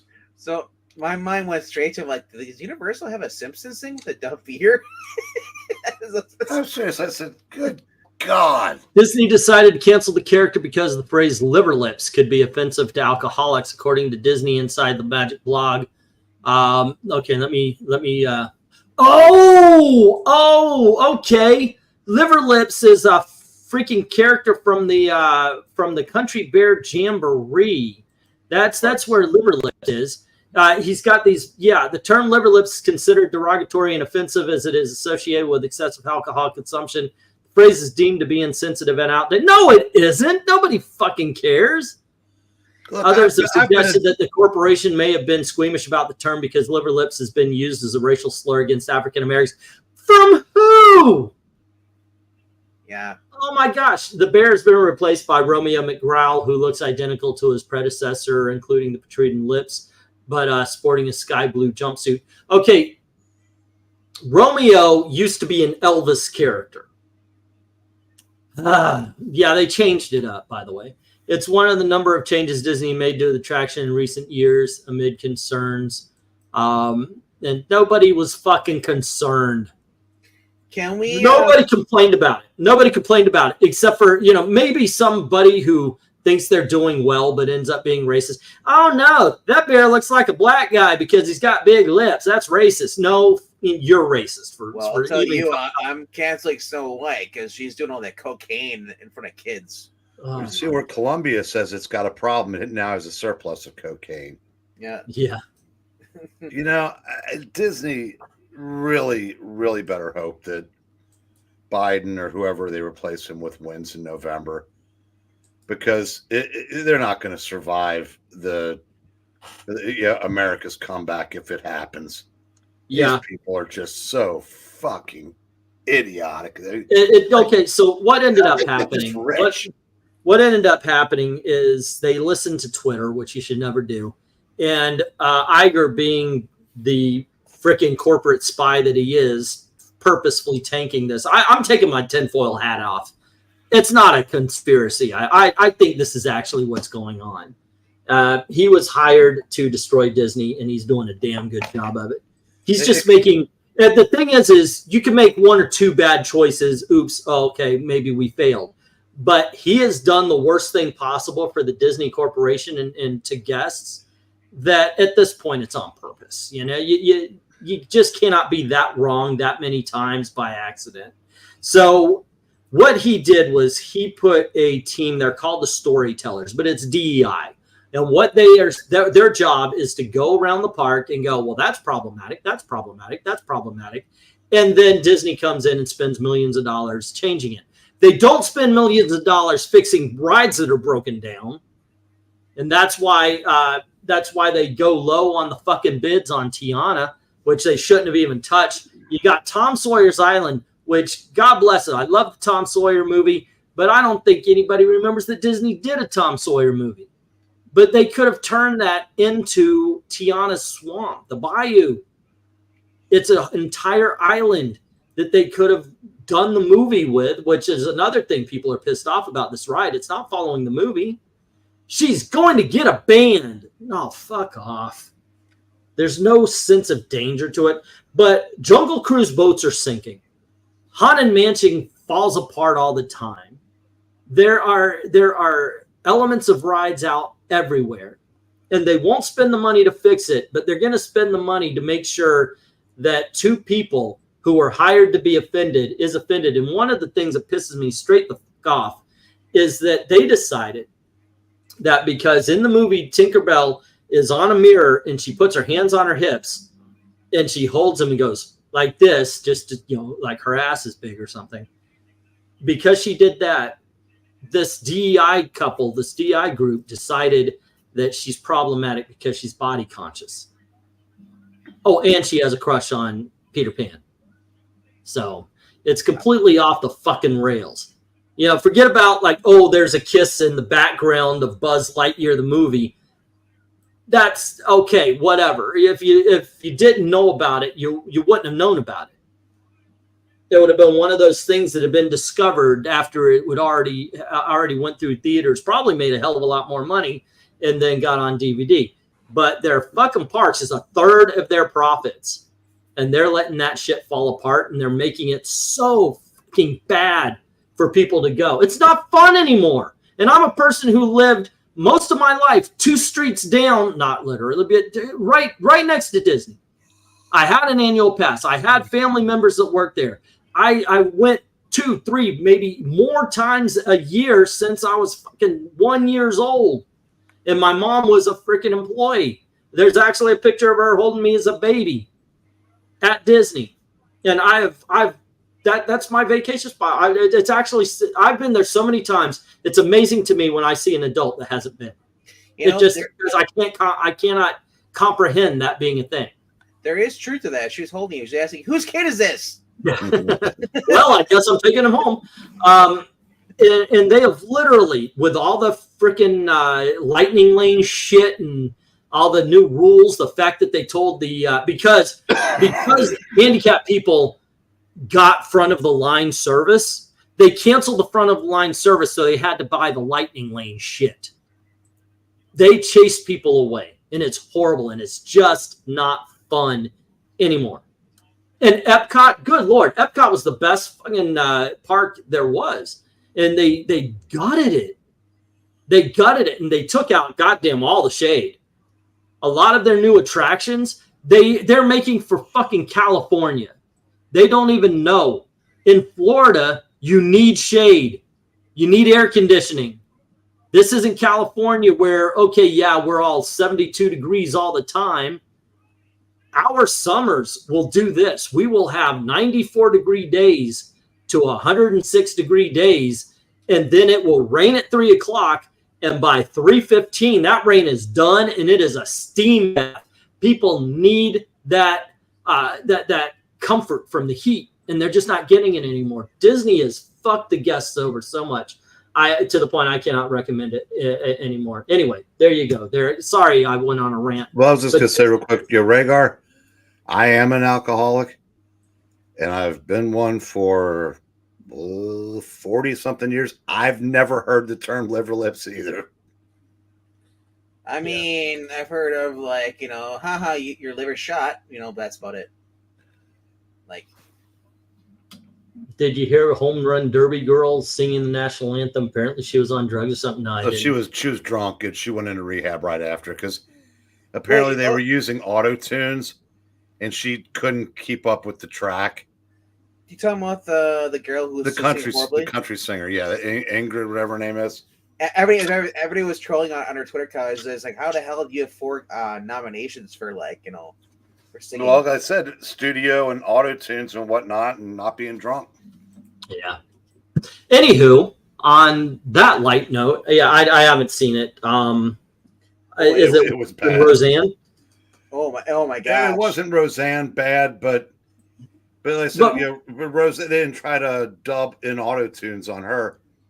Yeah, Roseanne also did it as because she's a comedian. She went up there and she did it as a joke. So some people didn't like that. I thought, okay, it's fucking Roseanne. How do you listen to Roseanne's voice and not know she's going to sing that badly? I don't know if it was true or if that's just an excuse they gave, because Carl Lewis was legendarily bad also. And he was a track and field star. But I think they had no idea he was going to be as bad as he was. The bottom line is, if you're going to, I said, certain things you should have enough respect to not screw up. Yeah. And the national anthem should be one of them. Sorry, leftists, but. And so get a singer. And if you got to have them blow into a bag first to make sure they're not half in it, maybe you do that. I mean, you watch the players, they're laughing. That's how bad it was. They're like, you see them, it's like, whew. Yeah, it was not pretty. Anywho, I didn't go on a Disney rant on my bingo card tonight. I wasn't expecting that. All righty, gang. Go on ahead. I was going to say, I have Angleton goes on a rant and the panels just be quiet for 15 minutes. That's every night.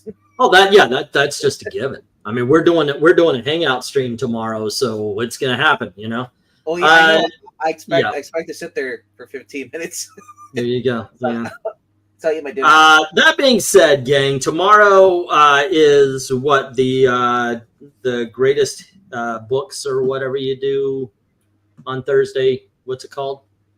We do this every single week, Pinky. Fucking hell, you know my memory, dude. Come on. Try to take over the world. No, it's good. No, best of the week. Where best of the week tomorrow at 9 p.m. Eastern. 9 p.m. Eastern. Okay. All right. And you know what? We'll probably tomorrow night the live stream. We're gonna talk about Crisis on Infinite Earths. They just got part 3 done. And so we're going to talk about all 3 parts as well as whatever the hell you guys want to talk about. But I want to review that movie. I want to talk about it because holy shit, they stuck the fucking landing so well.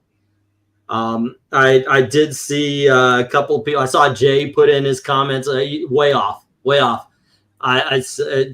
was just done so fucking well. And I started rewatching it. I watched the first part, and what I didn't like, actually, I don't know. Maybe it's expectation over what we got. I didn't like it very much the first time because they weren't following the book. This time around, I got it, and I was able to sit back, and I actually missed a lot because I think in my head I was like, "They're not doing Crisis. What is this?" You know, in my own head, I was probably doing that bit. But yeah, I was looking at this part 3, and they do who did the cover ranking for Crisis. And one of the covers you guys loved tremendously is in there. Oh man, they nailed it! It was so good. Except for not only do you see it, you hear it.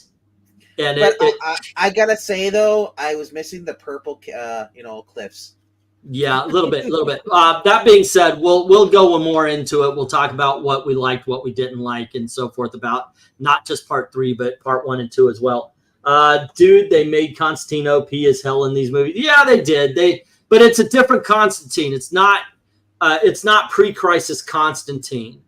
It's kind of what this is. If you guys don't understand what Crisis is, oh man, I gotta wash my glasses. It left a freaking mark on me. I don't think they made it. But anyway, if you watch the animated movies, if you've been following them, they went from pre-New 52 to New 52. They called it the Tomorrowverse. And they ended it with Justice League Dark Apocalypse. And things in that got so bad that Flash had to go back in time again. And that's what led to Crisis. So a lot of the after films, after Justice League Dark Apocalypse was building towards Crisis. And this is what truly just gets rid of, and it doesn't get rid of what it is, and what it says at the end is just like Crisis on Infinite Earths. It brings everything together to make one solid universe. One could argue to erase all the worlds from all the cartoons we love, so we're stuck with this. Right. But there you go. Anyway, guys, check us out tomorrow. And as always, thank you very much. Don't forget to go on over to Ko-Fi, click like, share, subscribe, doing all that kind of stuff. I got a little mixed up there. But if you do like the content, please consider dropping $1 in the tip jar. And as always, thank everybody who's already done that. To everyone, all of the true believers, thank you very, very much for watching. Drop $1 in the tip jar. Tip jar.